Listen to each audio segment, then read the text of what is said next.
한자로 불자로 쓸 때 이렇게 쓰는데, 불교는 이게 사람인변이라는 거예요. 이거하고 똑같은 거예요. 사람이 이걸 나누면 이게 몸기자야. 사람이 자기 몸에 있는 욕망을 털고 그 종교에 귀의한다. 그러니까 나 받아주세요 뜻이야. 귀의합니다 이런 뜻이야. 불교라는 단어가 원래 종교 명칭이 아니고 그러니까 일반 명사야. 개신교회 혹은 뭐 천주교회 나 그 종교에서 받아주세요 이런 뜻이야. 그러니까 천주교에 불교한다 이래야 정확한 말이야. 그런데 오늘날 특정 종교 즉 고유명사화 되어 있는 거야. 예? 자, 이게 불교라는 단어 뜻이고, 그리고 불교 구분이야. 중파 구분. 첫째, 내세 즉 불교용어로 극락가는 방법을 놓고 구분을 해요. 석가모니가 태어나서 7발짝 걸어서 선상천하 유아독전 이랬대. 80대 식중독으로 죽었어. 우리 옆집 사는데. 아, 석가모니라는 사람처럼 하면 나도 극락 가겠구나. 나도 석가모니처럼 해야지. 그래서 스님이 돼서 나도 열심히 도를 깨우치면 극락 갈 수 있겠구나 해서 나온 게 상자부 불교라는 거예요. 이걸 옛날 말로 소승불교라고 그래. 예? 원래 소승불교란 말은 안 쓰는 말인데 원래 상자부 불교라는 거야. 우리나라도 백제에 잠깐 들어왔다가 인기가 없어서 나갔어. 우리나라는 주로 저 반백계 들어왔는데 동남아시아에 많지. 이 소승불교, 상자불교의 반발에서, 얘가 정통이야. 반발에서 나온 게 스님 주도하에 신도하고 같이 가는 거야. 소위 중생구제라고 해. 이걸 많은 사람이 승차 올라탔다 해서 대승불교 그런다고. 극락 가는 방법을 넣고 뭐 대승, 소승 이렇게 구분하는 거예요. 다음 득도, 깨달으며 깨우치는 거. 득도에 대한 구분이요. 인도에서 중국으로 불교가 전파되고 중국에서 한국으로 불교가 전파됐어. 인도에서 중국으로, 중국에서 한국으로 불교가 전파될 때 집집마다 돌아다니면서 불교를 전파하지는 않았을 거 아니야. 이게 원래 중학교 때 써야 돼. 내가 할 짓이 아니지. 중학교 선생님들이 공부를 안 해가지고 이걸 몰라서. 그래서 체계에 입각한 이 전파에 됐죠. 이게 교리에 입각한 불교 종파에서 교종. 교리에 입각한 불교 종파이기 때문에 얘는 책에 써 있는 대로만 해.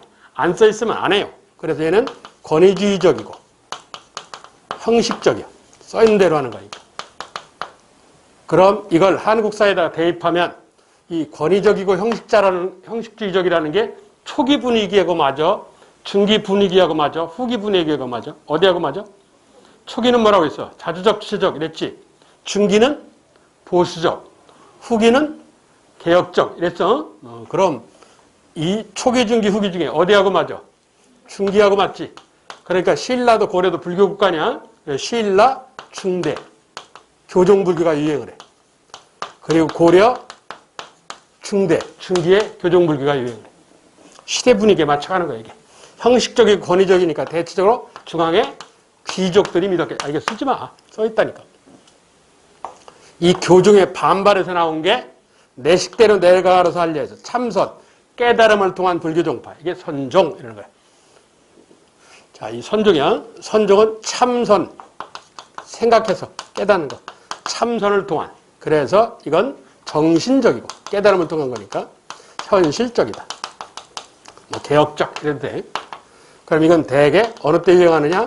후기에. 신라로 따지면 신라 하대. 고려로 따지면 고려 후기. 이런다고. 그래서 하대 후기. 개혁적이니까 얘는 개혁. 바꾸자 하냐? 권력을 가진 놈이면 바꾸기 싫은 거야. 이건 누구? 신라대 지방 세력들이 되겠습니다. 그러니까 글자를 놓고 두드려 맞추면 대충 알 수 있잖아. 굳이 쓰고 외우지를 않더라도. 쓰면 외워요. 사람이라는 게. 그래서 내가 가능하면 안 쓰려고. 자, 그리고 이제 부처님에 대해서. 부처님이 많은데 세 부처님만 알면 돼. 석가모니는 부처 중에 부처니까 빼고 극락, 내세를 담당하는 부처가 있어. 그게 누구냐? 아미타 부처님이야. 그래서 아미타불 이런다고. 그리고 현재 세상. 석가모니 부처님이 명정을 맡고 인간 사는 현세 세상에 내려오는 부처님이 있어. 이 부처님을 미륵불이라고 그래. 부처가 되기 전 단계를 뭐라고 그러냐? 보살이라고 그래. 그래서 미륵, 보살 왜 이러잖아. 그런데 특이한 애가 하나 있어. 소속은 내세 소속인데 현세 와서 일을 하는 애가 있어. 예? 일종의 석가모니 부처님의 나이키야. 심부름꾼이야. 얘는 백성들이 어렵다 그러면 이 요즘 시끄러운 민원실 기능을 하는 거예요. 요즘 시끄러운. 그래서 민원을 받아주는 입장이야. 그래서 동서남북 어디에서 부를지 모르니까 사방에 손이 있고 사방에 눈이 있어. 그래서 얘를 일명 천수관음 이러는데, 그래서 얘는 뭐라 그래? 세상에 많은 것을 듣고 봐야지. 그래서 뭐래? 관세음 이래. 그래서 관세음보살 혹은 줄여서 관음불 이렇지. 내세 소속이 아미타 부처님하고 관음, 그리고 현세 소속이 미륵 이래. 불교 기분이야. 중학교 국사 때 배워야 되는 건데 참 내가 이 짓하고 앉았으니. 56쪽 불교. 자, 불교는 인도에서 출발 중국을 지나 한반도로 들어왔어. 그럼 우리나라 삼국시대 불교는 뭔 얘기를 해야 되냐? 불교가 언제 들어왔냐, 왜 들어왔냐, 이것만 알면 돼. 언제 들어왔냐, 왜 들어왔냐. 아까 이 얘기했어. 불교가 아까 언제 들어왔다고 했어. 고대국가, 성립기어, 확립기어, 전성기어. 어느 때요? 성립기는 신분제도고 상하가는 게 구분해야지. 그 다음에 어떻게 한다고? 사상통일. 그 다음에 왕에 대한 충성. 이러는 거란 말이야. 그래서 어느 때? 고대국가, 확립기, 혹은 뭐 완성기, 혹은 정비기. 다 똑같단 말이야. 그래서 아까 거기 수용, 고구려 소수림왕 때, 백제 침략왕 때, 신라, 물제왕 때 들어와서 70여 년 뒤인 법부왕 때 인정. 뭐 이렇다고. 그래서 2차 돈이라는 주교하면서 생쇼를 했다. 2차 돈은 원래 박염촉이라는 사람이야, 이 사람이. 법부왕 조카사위인데, 법부왕의 조카딸의 남편. 조카사위인데, 박정희 대통령의 조카사위, 조카딸의 남편이 김종필이야. 조카딸, 자기 형의 딸, 이 남편이라고. 그렇듯이 이게 박염축이라는 사람인데 이두시 표현으로 2차 도원이래. 현재 국립경주박물관이 갖고 있는데 목을 잘랐더니 목에서 흰 피가 나오고 하는 거예요. 저 위에는 문화재가. 여하튼 그건 하는 얘기고 뭐. 자, 그러면서 밑에 삼국불교의 발전. 아까 얘기했다시피 한반도 불교는 나라를 생각하는 마음 호국적. 현재 살아있을 때 복달라 현세적. 얘기야. 별 필요 없어. 그냥 그런 게 다 이러시. 그러면서 고구려 이 불교는 대승소승하고 관련해서 대부분 소승인데 삼단론법에 입각하면서 삼론종. 기억 못해도 상관없어. 백제는 계율을 강조한다. 율종. 신라도 계율을 강조한다. 계율종. 백제 신라가 계율을 강조하는 불교거리가 좀 발전을 해. 그러면서 거기 백제, 신라 일단 그냥 지나가. 나중에 다시 얘기를 할게. 자, 그러면서 여기서 중요한 게 하나가 있어. 네 번째, 신라 교리. 사실은 나는 이것만 설명하면 되는데, 자, 업설. 내가 모르면 설명을 못 하거든. 국사교과서가 써놓은 표현이요. 업설은 왕적불 사상을 통해서 왕권 강화, 귀족의 특권을 인정한다. 이러면 이게 무슨 소리인지 못 알아들어요. 이게 뭔 얘기냐면, 나도 몰라서 공부를 했어.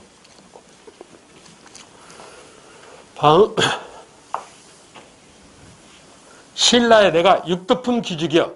우리 집에 노비가 한 30명 돼. 그런데 우리 집에 30명의 노비 중에 나보다 힘센 놈이 있어. 강호동이라고. 나보다 머리가 좋은 놈이 있어. IQ 한 3천 되는 놈이 있어. 그럼 내가 귀족인 것은 시험 받고 귀족된 게 아니잖아.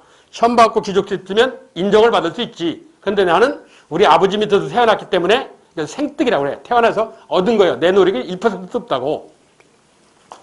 그러니까 우리 집에 있는 노비 중에 강호동이가 나한테 불평불만을 보여. 내가 혼내면.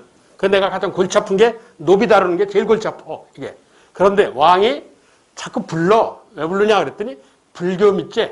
야 인마 너 왕이 필요해서 갖고 들은 거 아니야. 그래서 왕대하기를 불교에는 부처님 대하라. 왕은 이꼴 부처다. 이걸 왕직불 사상이라고 그래. 즉은 이꼴이야. 왕은 이꼴 부처다. 그럼 왕은 부처님, 신이 되는 거 아니야. 그러니까 당연히 왕권 강하지. 그래, 이 불교의 핵심에 왕직불 사상이라는 게 있다. 그래서 이거 나 왕을 신처럼 떠받들어 모셔라. 나 왕한테 도움이 된다. 물론 그래서 나도 갖고 들어왔다. 그런데 나만 좋은 게 아니다. 너 귀족도 좋은 게 있다. 뭔데? 그래서 귀족을 불러들여 설명을 해. 물론 귀족이 부른다고 오겠냐고. 그런데 온 경우가 있어. 그게 뭐냐? 2차돈 사건이야. 목 잘라서 힘피 나오고 어쩌고저쩌고 그런 거야. 바쁘니까 생각할게. 어차피 쇳 나올 것도 아니고. 그래서 귀족이 모였더니 귀족한테 너희 집에 너보다 똑똑한 애 있지. 너보다 힘센 놈 있지. 걔들 통제하기 힘들지. 이래. 불교에 보면 교리에 윤회라는 설이 있다. 소위 윤회 사상이라는 게 있다. 네가 현재 귀족인 것은 전생에 착한 일을 많이 했기 때문에 현생에 보답을 받아서 인광보 보답을 받아서 현재 귀족인 것이다. 라고 설명해 주는 거야. 그래서 이걸 자기 집 노비한테 설득력이 없었는데 좋은 거 배웠잖아. 잽싸게 집에 뛰어가지고 얀마 강호동 일로 와봐. 그리고 설명하는 거야. 내가 귀족인 것은 전생에 착한 일을 많이 했기 때문에 나는 보답을 받아서 현생에 귀족으로 태어난 것이고 네가 우리 집 노비인 것은 전생에 나쁜 짓만 골라서 한 거야 자식아. 그런다고. 그러면 전생에 나쁜 짓만 했다면 전생을 갈 수가 없잖아. 그럼 어떻게 하느냐. 현재 생활, 현세 열심히 일을 다음 때 뭐 나도 평민, 귀족, 왕도 될 수 있는 거지. 예? 그래서 평민이 노비가 귀족한테 대들지를 않아요. 이걸 귀족의 특권 인정이라고 그래. 귀족은 특이한 존재다 이거지. 그럼 일반 백성, 평민들, 즉 농천민, 얘네들은 그리어 내가 평민으로 된 것은, 내가 천민으로 된 것은 나의 팔자여, 즉 업보여에서 이걸 업설, 업사상 이라는 거야. 이걸 일본어 표현으로 팔자여 이런단 말이야. 업설 혹은 업사상 이라는 거야. 그래서 신라 사회가 철저한 상하관계, 신분에 입각한 사회 아니야? 그러면 아랫신분이 윗신분에 대해 열받을 수 있다고. 그런데 그러지를 않더라는 얘기야. 왜? 포기하고 사는 거지. 신라 사회의 안정에 기여를 해요. 뭐가? 이 불교의 교리가 한다고 이 소리야. 결국 같은 얘기야. 이게 신분에 따라서 적용하는 표현만 다르지 똑같은 소리야. 전부 다. 자, 그럼 무슨 소리인지 이해할 수 있어. 봐봐. 자, 업설을 통한 왕적불 사상은 뭐 왕권 강화에 기여하고 귀족의 특권을 인정하게 된다. 귀족의 특권 인정에다가 윤회 이러면 돼. 똑같은 얘기야. 자, 그러면서 현세적인 성격을 보이는 미륵불 신앙. 그래서 우리나라를 뭐 미륵이 사는 세상, 불교 국가로 해서 불교 영토로 해서 불국토 이래. 그래서 불법을 흥하는 해서 법흥왕이라는 사람이 나와. 그래서 불국사라는 절도 나오고 법흥왕 때 불국사라는 절이 있었어. 법흥왕 때 불국사는 조그만 사찰이야. 이걸 오늘날처럼 큰 사찰로 만든 건 통일신라 때 유명한 경덕왕이라는 사람이야. 내가 삼국시대 신라의 문화재에 그러면 선덕여왕이고 통일신라 문화재에 그러면 어느 임금이라고? 경덕왕입니다. 이랬잖아. 경덕왕이라는 사람인데. 자, 그게 그 소리고. 그러면서 화랑이 자기들이 미륵이라고 주장을 해. 내가 인간 세상에 혼탁해서 석가모니 부처님의 명령을 받고 인간인 화랑으로 등장한 거다. 나를 따르라. 이러는 거야. 화랑들이 미륵신앙을 이용을 해먹는 거지. 이용을. 그 소리야. 화랑하고 미륵신앙하고는 밀접한 관계가 있어. 자, 그리고 신라의 원효의 육촌동생이 되는 자장이라는 스님은 자장 율사라고 그러는데 불교 계율을 강조하는 스님을 율사라고 해. 불교 교리, 불교 논문으로 뛰어난 대학교 교수 같은 불교 논문으로 뛰어난 사람은 법사라고 그래. 원광법사 이런다고. 크게 깨달은 사람은 대사, 원효대사 이러잖아. 자, 그래서 자장 율사라는 사람이 계율종을 강조하고. 자, 그 밑에 보시면 교종선종 아까 떠든 얘기. 제일 끝에 봐봐. 교종 왕권 강화에 기여했다. 그리고 조형예술 발달. 그 조형예술 발달에도 동그라미. 권위적이니까. 석가모니상 예수님상 세워놓고 이거 믿어라, 이거 빌어라 이런다고. 돌로 되어 있는 성모 마리아상에 빈다고 뭐가 이루어지냐고. 그렇잖아.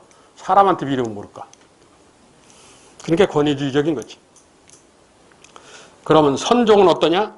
밑에 봐봐. 조형예술 세태. 참선, 생각을 강조하지 뭐 건축물을 별로 강조하지 않아요. 그게 포인트야. 자, 57페이지. 5교, 5개 교종계열의 수찰. 얘는 해결책이 없어. 외워야 돼. 다섯 종파 다 외워야 돼. 첫째, 열반종, 도덕. 이렇게. 열반종, 도덕. 이게 고구려 스님이요. 아, 열받는다? 이래갖고, 도덕은 이따 나중에 다시 설명할게. 아, 열받는다? 이래서 백제 땅으로 들어가서 열반종이라는 이 종판을 개창을 해. 그리고 방금 전에 얘기한 신라의 자장율사라는 사람은 신라 땅에서 계율종이라는 걸 개창을 하고, 우리나라 3대 사찰 중에 하나인 경상남도 양단 통도사에서, 그리고 법성종, 원유로 유명한 경주 분황사에서, 그리고 의상대사는 이 화엄종, 경상도 영주 부석사에서, 신라 땅이 경상도니까 주로 경상도야. 그리고 진표율사라는 사람은 법상종, 법성종이 있고 법상종이 있어. 법상종, 진표율사. 김제, 백제 땅, 김제 금산사에서. 그렇다고. 자, 저 열반종하고 법상종은 백제 땅이에요. 백제 땅. 오교. 이렇게 이 오교는 다 알아야 돼. 그리고 삼국 통일기 때 등장을 해서, 그러니까 삼국시대, 삼국 통일기 때 등장을 해서 통일신라 말약, 사회가 혼란하면 유행을 해. 선종, 참선, 개혁적이니까. 자, 이 선종 9개 파냐. 산으로 들어간 9개 파, 이 뜻인데, 왜 생각을 하려면 조용한 데 가서 생각해야 되잖아. 그래서 산에 가시는 건데, 그중 2개는 알아야 돼. 첫째, 최초인 가지산파 도의, 요거. 가지산파 도의, 요렇게. 그리고 가장 마지막인 고려 초때 제일 끝에 있는 거, 수미산파 이어, 요거. 가지산파 도의, 수미산파 이어. 자, 이걸 합쳐서 오교구산. 오교. 신라 중대 유행을 한 하대 세태하면서 하대는 사회가 혼란스럽고 개혁적이기 때문에 그 시대 분위기에 맞는 선종불교가 유행을 하게 되는 거야. 그랬다 고려 초때 또 약화되기 시작하고 이러는 거야. 자, 그러면서 한 장을 넘겨서 58쪽 중대. 통일신라 중대. 오교. 5개 교조입니다. 자, 이 삼국시대 신라에서 중요한 건 불교가 언제 들어왔냐, 왜 들어왔냐야. 왜 들어왔냐? 왕권 강화를 위해서. 왕족불. 어느 때 들어왔냐? 고대국가 확립기에. 이거야. 자, 중대불교야. 중대란 제가 정치사를 할 때 뭐라고 그랬냐면 한강을 놓고 대립을 통해서 통일국가가 출현하는 걸 중대라 한다. 이랬잖아. 그래서 불교도 통일을 강조해. 불교 통합. 고구려불교, 백제불교, 신라불교 통일을 강조해. 그 대표적인 통일을 강조하는 스님들이야. 그게 누구냐? 원효와 의상이야. 대한민국 최고 땡추죠. 원효와 의상. 알아야 할 인물이 이 원효와 의상이야. 첫째, 원효. 원효는 어려운 불교를 쉽게 이해하는 공식을 만들었어. 무슨 소리냐? 옛날 불교는 인도에서 중국을 지나 한국을 들어왔어. 그럼 불교 신도가 되려면, 스님이 아니고 불교 신자가 되려면 첫째, 인도어를 알아야 돼. 산스크리트. 두 번째, 한자를 알아야 돼. 그러니까 2개 국어를 해야 돼. 이 종교, 이런 종교 안 먹고 말지. 그렇잖아. 이게 불교 신도가 되는 거야. 그러니까 아무나 하지 못해. 똑똑한 지식인 아니면 불가능해. 왕과 일부 귀족만이 믿는 특별 종교야. 이게 그 어려운 불교를 쉽게 풀어줬다는 얘기야. 누구? 왕 귀족한테. 누가? 원효라는 젊은 승려가. 그래서 불교의 각 종교의 경전이라는 게 있어. 구약성경, 신약성경 이러잖아. 이슬람의 꾸란, 코란이라고 그러는 거. 꾸란 경전이 있고. 그래서 불교에도 경전이 있단 말이야. 그 경전 중에 하나에 금강산매경이라는 경전이 있어. 금강산매경이라는 경전에 대한 논문을 썼대. 그래서 금강산매경 논이라는 거야. 그리고 당나라 승려가 쓴 대승불교가 일어나는 논문에 관해서 해서 대승기신론에 관한 해설서를 붙여줬어. 저 논문이 어려워서 설명집을 만들어줬어. 그걸 대승기신론소라고 그래. 자, 그걸 외워야 돼. 대승기신론소. 대승기신론이라는 논문에 대한 해설서, 소, 대승기신론소. 이러면서 이 불교를 셋째 줄, 둘째 줄 놔두고 백성한테 퍼뜨려. 불교 대중화. 신라인 80% 내지 90%를 불교도로 만들어. 약간 원효가 사이비기가 있는데, 아미타 신앙을 강조해. 이게 원래 중국에서 들어온 건데, 중국에 서방정토종이라는 불교 종파가 있었어요.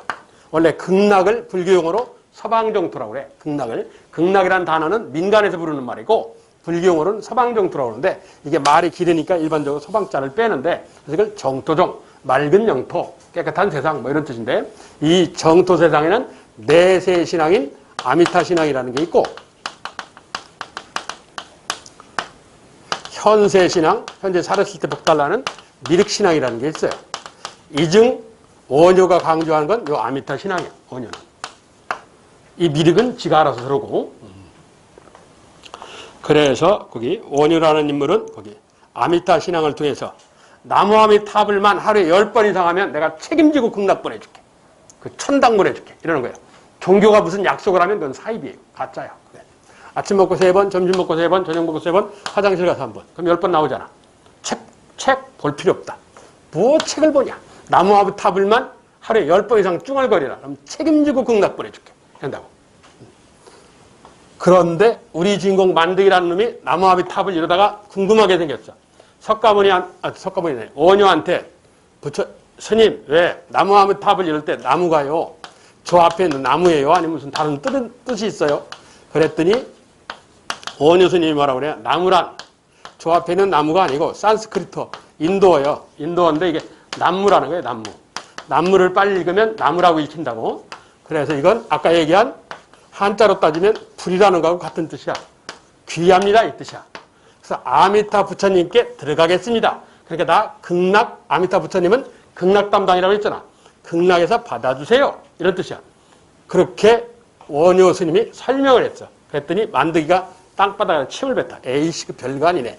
그때 원효 스님이 한 대 패. 야, 이 자식아. 땅바닥에 침 뱉으면 청소해야지. 예. 청소부 있어야지. 예. 월급 줘야지. 예. 너 세금 올라갔나?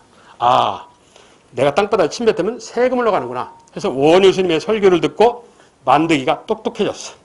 자, 그래서 그 밑에 보시면 세 번째, 불교의 대중화하고 밑에 참고표 있잖아. 아미타 신앙. 불교 대중화에 기여했다. 만득이까지 불교 믿었다 이거야. 그리고 신라 불교가 후졌던 것을 벗어나게 됐다. 그리고 이 원효 스님의 설교를 듣고 만득이라는 애가 똑똑해졌다. 민간 문화의 수준 향상. 이 소리야. 이해가지? 외우려고 할 거 없어. 듣고 이해만 하면 돼. 예. 그래서 신라 내 80% 내지 90%가 불교도가 되는 현상을 가져와. 그게 오늘날까지 오는 거예요. 예. 북한 국사교과서에 이래서 원효라는 사람이 나와요. 북한 국사교과서에는 세종대왕도 안 나와. 이순신도 안 나오고 태계왕 이일국 이라 안 나와요. 근데 누가 나오냐? 나오는 인물 중에 하나가 원효예요. 왜? 민민을 위하여. 불교대중화. 이것 때문에 민민을 위하여.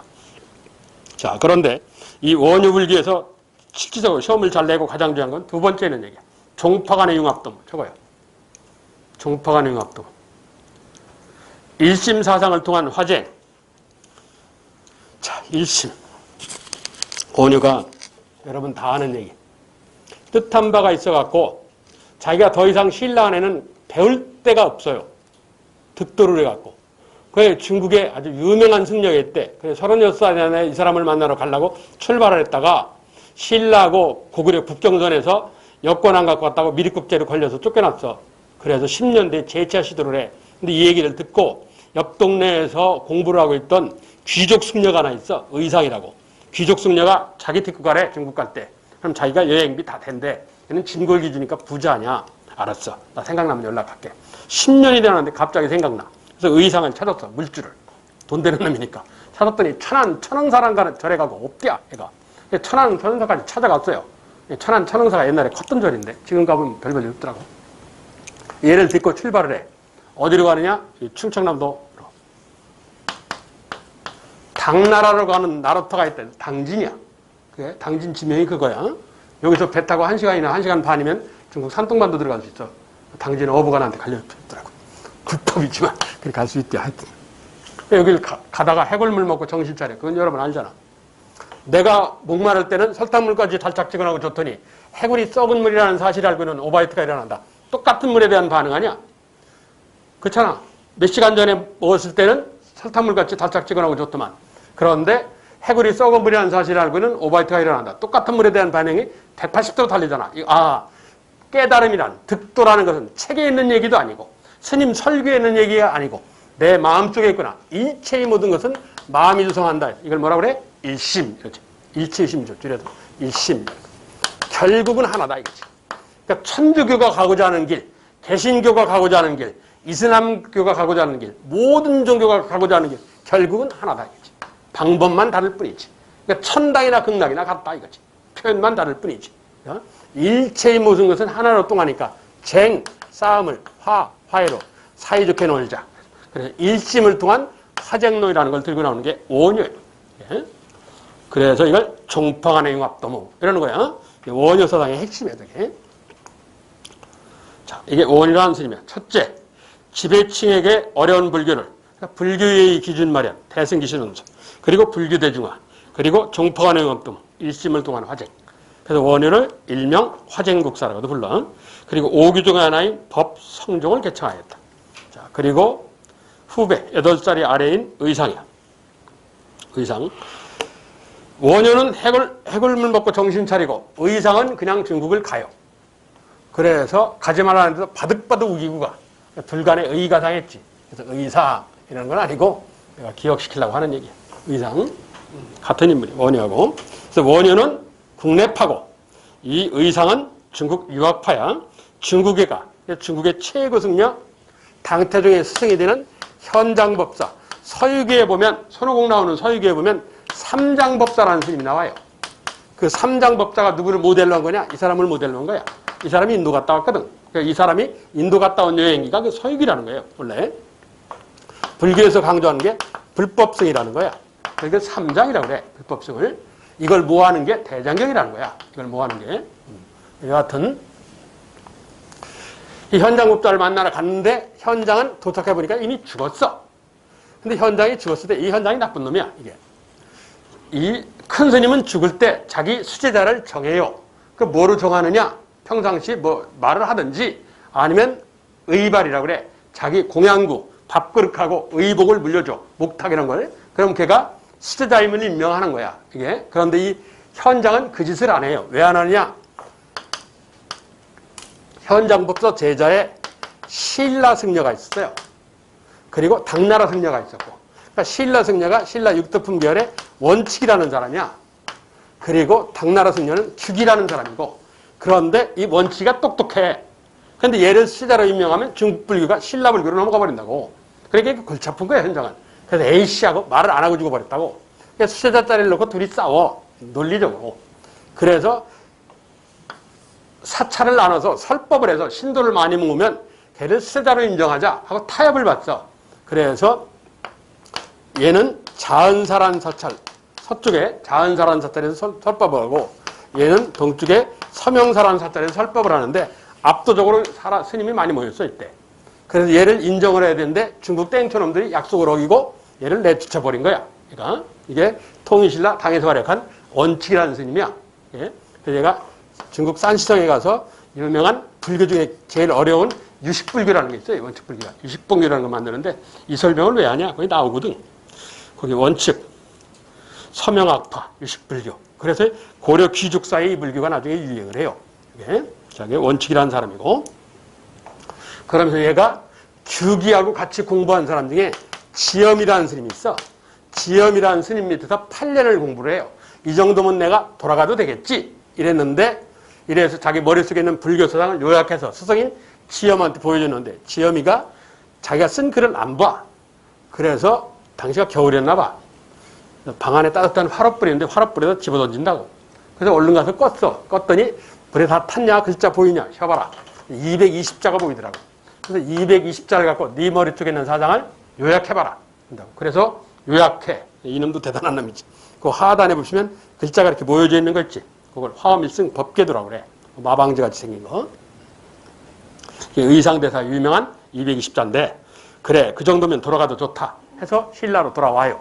그런데 얘는 진골 귀족이라 부잣집이니까 좀 돈이 많았던 모양이야. 그래서 얘는 하숙이나 자취를 하지 않고 여관 생활을 한 것 같아. 그래서 그 여관집 딸이 자리를 데리고 가래.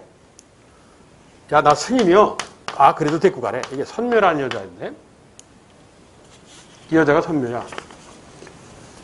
그래서 이 경상도 영주 사람이에요, 사람이. 그래서 경상도 영주로 돌아와갖고 사찰을 지려고 했는데 선묘가 흥룡이 돼서 밤에 죽으라고 사찰 공사하려고 도로 옮겨놓으면 원위치, 옮겨놓으면 원위치 이래.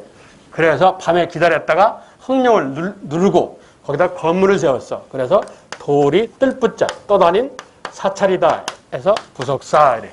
지금도 이 경상도 영주 부석사에 가면 이 중심 건물이 아미타 부처님이 모여져 있는 무량수전이라는 데인데 무량수전 뒤에 보면 그 돌멩이가 이렇게 바위 같은 게 모여져 있는 게 있어. 여하튼 그래서 이 선녀의 영혼을 위로하기 위해서 옆에다가 선녀당이라고 해서 조그만 건물을 하나 줘줬어. 이게 선무당 벽화야. 예. 나중에 부석사가 보면 봐봐. 자, 이게 의상에 관한 얘기야. 그래서 의상은 뭐 화엄종이라는 종파를 개창을 해. 화엄도 불이라는 글자하고 똑같은 소리야. 화엄이라는 글자 설명하면 오래 걸려서 그냥 넘어갈게. 그래서 신라의 5교 중에 하나인 경상도 영주에서 화엄종이라는 불교 종파를 개창을 해. 화엄일승 법계도로 유명한. 그러면서 선배인 원유가 강조한 아미타 신앙과 함께 나도 뭐 하나 밀어야지 해서 관음 신앙을 밀어요. 그러니까 원유가 밀어붙이는 건 아미타 신앙이고, 그리고 의상이 미는 건 관음 신앙이야. 내세 소속인데 현세적 성격을 보이는 관음 신앙이라는 거예요. 그러면 의상이 전국에 10여 개 이상의 사찰을 세워요. 대표적인 사찰, 뭐 참고로 보시고. 그리고 문무왕이 수도, 경주에 수도를 손보려고 하니까 백성들을 데려다가 이 백성들 피곤하다며 반대를 해. 그래서 문무왕이 중지를 해. 그 옆에 있는 얘기가 그 얘기야. 그리고 원칙은 설명했고, 해초. 역시 신라 육두품 계열의 스님인데 중국에서 활약한 스님이야. 얘는 진짜 인도 갔다 온 스님이야. 그래서 해초. 그래서 인도 여행기인 유명한 갈왕자 5천축국을 다녀온 여행기에서 왕 5천축국전을 써요. 현재 프랑스 국립도서관이 가지고 있어요. 밑에 보시면 거기 스님 그림 밑에 우표같이 생긴 거 있지? 그게 왕 5천축전 표지야. 그게. 자, 프랑스 국립도서관에 있는 중요한 문화재가 2점 있어. 첫째, 왕 5천축전. 두 번째, 뭐냐? 직지. 이거 2개. 그 기억을 해야 돼. 프랑스에 있는 중요 문화재, 왕 5천축전과 직지. 둘 다 사간 거야. 못 돌려받아. 주지 않으면 못 돌려받아요. 약탈물이 아니에요. 둘 다. 발해는 필요 없고. 자, 그리고 신라하대의 선종, 참선을 통한 어느 때 들었다고? 삼국 통일기에. 자, 선종에 대해서 알아야 할 건 삼국 통일기에 들었다. 유행, 신라 말에 유행했다. 콜라난 때 개혁을 통해서. 그래서 뭐 가지산파, 수미산파 했다고. 이건 뭐 나중에 다시 얘기를 할게. 자, 신라를 기준으로 삼국시대 신라에서 알아야 할 것은 불교 수용 시기, 고대국가 확립기, 목적 왕권 강화. 그래서 중대는 뭐 불교 통일, 누구? 원효와 의상. 하대는 뭐 개혁불교, 선종. 이거예요. 선종이 유행하였다. 선종 얘기는 나중에 고려 때 다시 할게. 자, 그러면서 옆에 59쪽 고대 불교 활동. 이게 주로 스님 얘기인데 꼭 스님만 있는 건 아니야. 스님이 아닌 사람도 있기 때문에 승려들의 활동 이렇게 표현하면 안 돼서 고대 불교 활동 이래라는데, 자, 이거 외워야 돼. 스님들의 활동 내용이기 때문에. 자, 고구려. 첫째, 6세기 말 7세기 초 영왕이라는 사람이 명령을 받고 해자와 담징이 일본에 건너가. 해자는 일본 고대 중앙집권권을 확립한 쇼토코 태자라는 사람이 있어요. 이따 보시면 쇼토코 태자의 스승이 되는 인물이 고구려 승려 해자라는 사람이야. 그리고 같이 건너간 담징이라는 승려야. 담징은 일본에 건너갔고 일본에서 종이, 맷돌 만드는 방법을 가르쳐줘요. 그리고 그전 책자에 보면 호류사의 불당 벽면에 그림을 그렸다 해서 호류사 금당벽화 이라는데 최근 아니라는 설이 대두되고 있어서 출제 가능성이 없어요. 이거는 말썽에 소지가 있으면 출제를 못해요. 네. 자, 이게 동시대 영양왕 때의 인물들이야. 그리고 해량이라는 승려. 해량이라는 스님은 진흥왕 때 6세기 중반에 6세기 중반 진흥왕 때 신라에서 스파이를 보내서 사사 꼬셔온 스님이야. 젊은 진흥왕이라는 젊은 군주가. 그래서 고구려 승려인데 신라로 기화한 승려야. 그래서 신라의 불교 교단 시스템, 교단 조직을 정비해줬어. 신라 불교 스승인 국통에 대해서.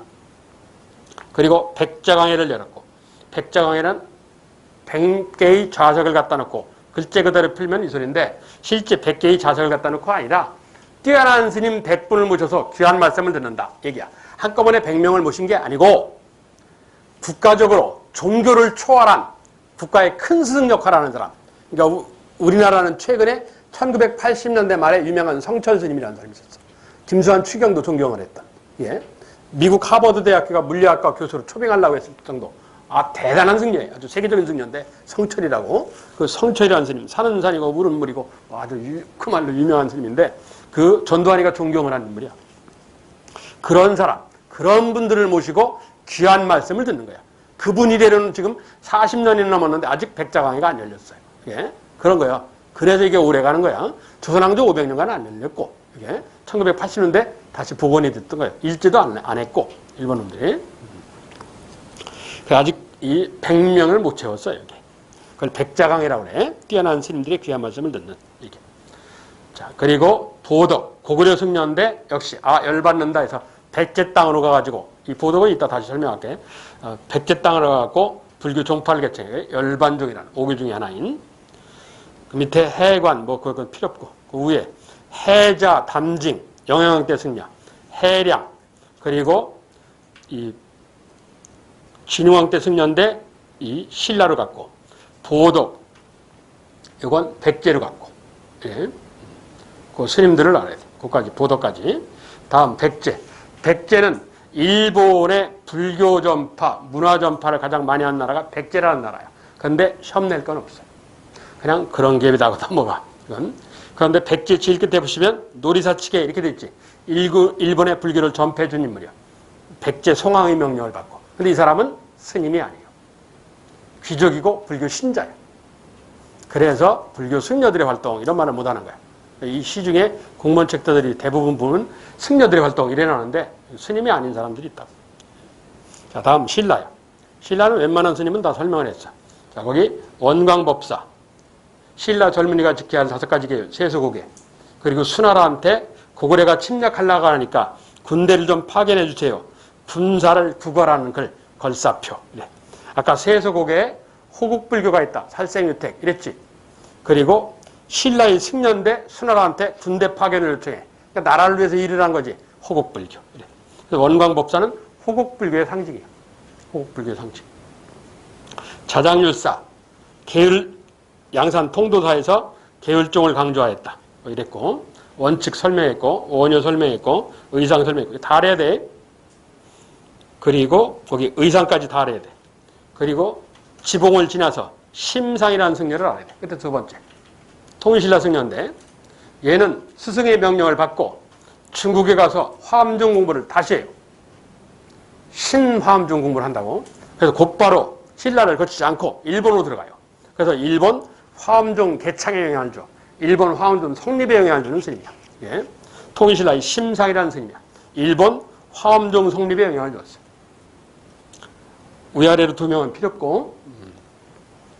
자, 그게 주로 스님들의 활동이야. 자, 여기까지가 불교의 얘기야. 여기까지가. 다음 도교. 동양 사람들한테, 한국 쪽 일본 사람한테 가장 영향을 준 게 유교도 아니고 불교도 아니고 도교예요. 지금도. 여러분 나의 머릿속에 가장 크게 자리 잡은 게 도교야. 도교는 이래요. 도교까지 설명하고 쉽게. 자, 고대 문화사에서 알아야 할 것이 4개인데 첫째가 불교. 두 번째 도교. 도교는 자연을 찬미하면 도교야. 그리고 허무한 인생에서 허무주의를 강조하면 도교야. 그리고 오래 사는 거 신선을 강조하면 도교야. 4번째 귀신 얘기하면 도교야. 이렇게 4가지야. 책자에는 이렇게 안 써있어. 이렇게 안 써있는데 내가 공부를 한 결과가 그렇다. 국사교과서는 이게 어려워. 이게 원래 체계화가 안 되는 종교거든. 이게 도가사상이라고 해서. 그래서 이게 어려우니까 이걸 뭐라고 그랬냐. 산천승배 이래놨다고. 산과 물 한다고. 자연이라는 얘기야. 산천승배 이렇게 표현을 했고, 그리고 대표적으로 신선사상, 신선술 이랬어. 산천승배와 신선사상 이렇게만 표현해서 대표적으로 하나씩 뽑아가지고, 일단 도교는 자연찬미, 허무주의, 신선사상, 귀신관 이 중에 하나만 만나도 무조건 도교야. 자, 첫째.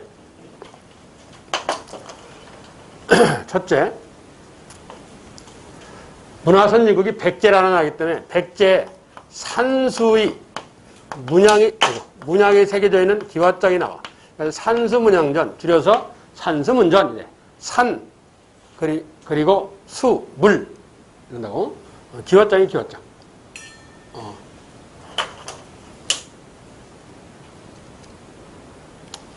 쉬었다 합시다. 내가 놓고 들어왔어. 갖고 와서 보여줄게.